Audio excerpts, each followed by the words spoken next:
How to fix Windows keys not working in your laptop. Hello everyone, this is Sabrina here to help you today.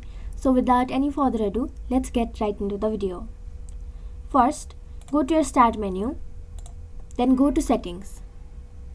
After that, go to Accessibility. Now scroll down and then go to Keyboard. Now make sure your filter keys is toggled off. Sometimes toggling on your filter keys may set the sensitivity of keyboard so it can ignore some keyboards and it can ignore your Windows key as well. Next, you will have to disable gaming mode. To do so, go to Gaming and then go to Game Mode and make sure this game mode is turned off.